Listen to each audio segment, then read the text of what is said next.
In the beginning, this world had nothing.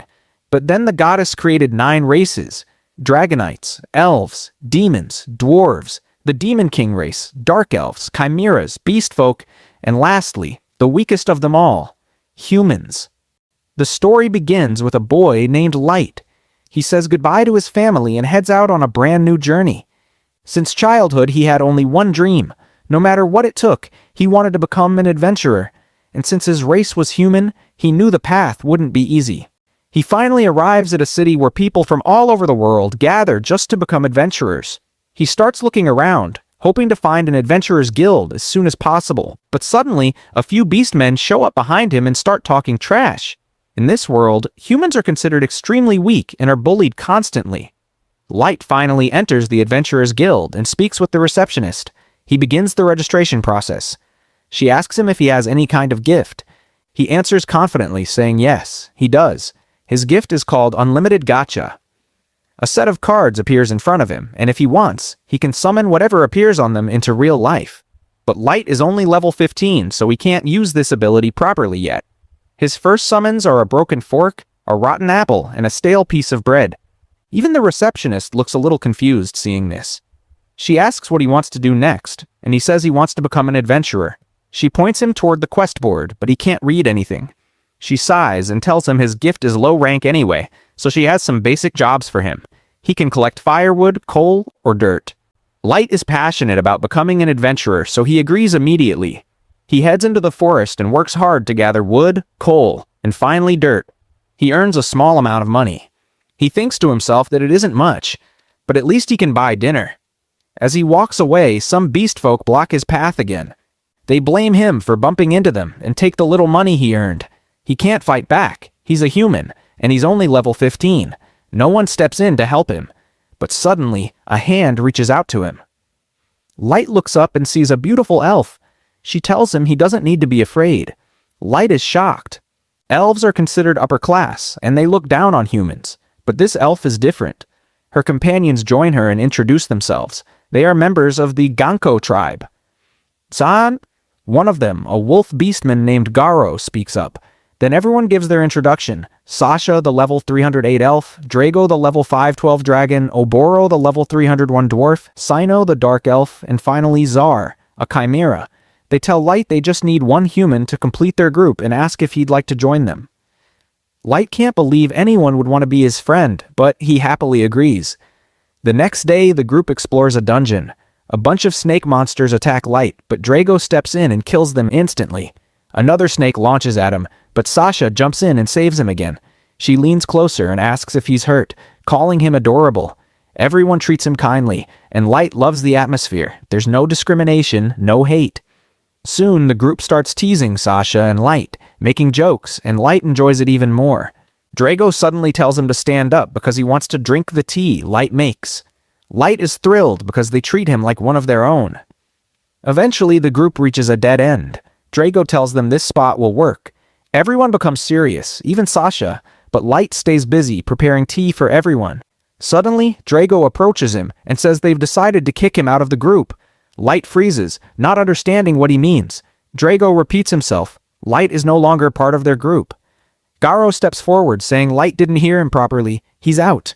Even Sasha, who had been so kind, suddenly gets angry and says she never liked him. Everyone starts insulting him. Light is confused and tries to laugh it off, asking where the hidden camera is. But they tell him it's not a prank. They say they never liked him from the beginning.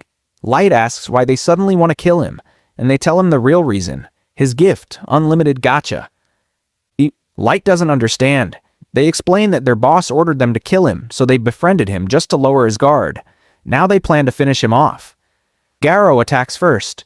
When the hit lands, Light finally realizes everything they said was true. Terrified, he runs for his life, but Garo enjoys the chase and keeps striking at him. Sasha fires an arrow that knocks Light to the ground.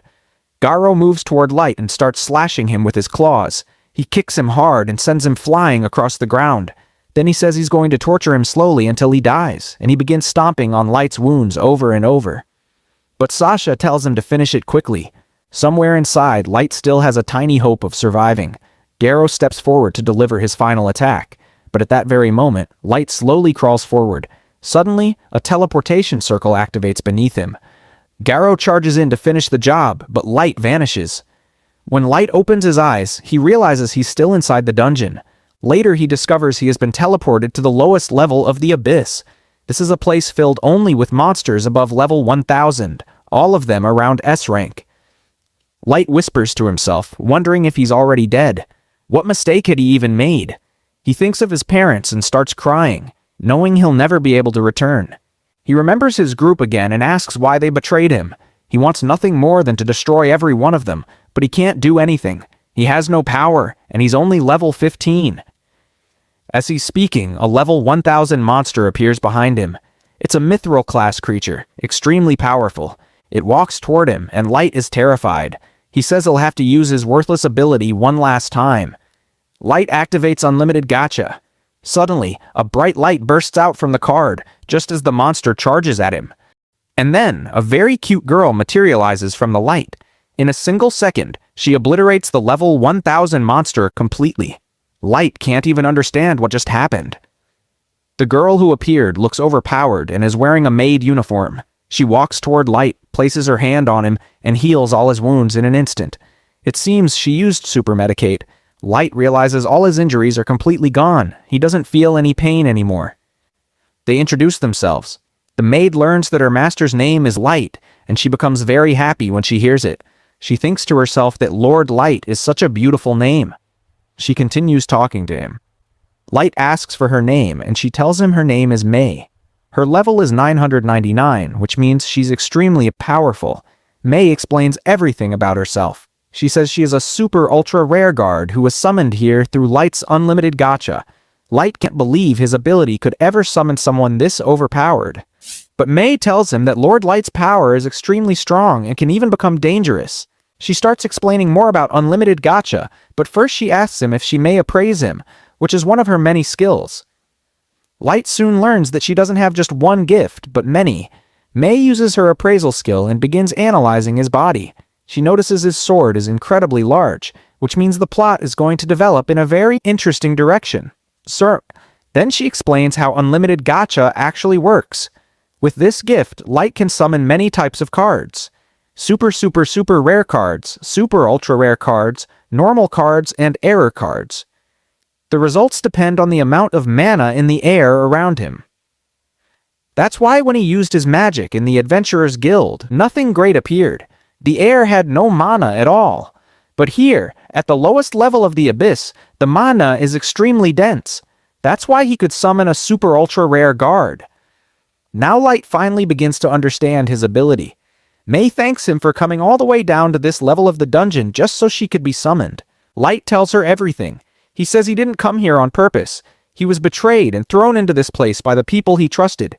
He cries, saying he never did anything wrong. Seeing Light cry makes May emotional, and she becomes even angrier on his behalf. She says if he wants, she can bring him the heads of every single one of his former teammates. He only needs to give the order. But Light stops her immediately. He says he doesn't want her to kill them because he will take his revenge himself. His only mistake was being weak. But now he says he has had enough. He will become powerful and he will destroy each one of his teammates with his own hands. May promises she will stay with him no matter what path he chooses. Light thanks her. After that, Light uses his Unlimited Gacha ability once again in the Abyss, planning to build a massive kingdom right here, and from that kingdom he will take his revenge. If you want part 2, make sure to hype the video as much as you can. As soon as this video reaches 200 comments, I'll upload the next part. If you enjoyed the video, don't forget to like and subscribe. I'll see you in the next episode.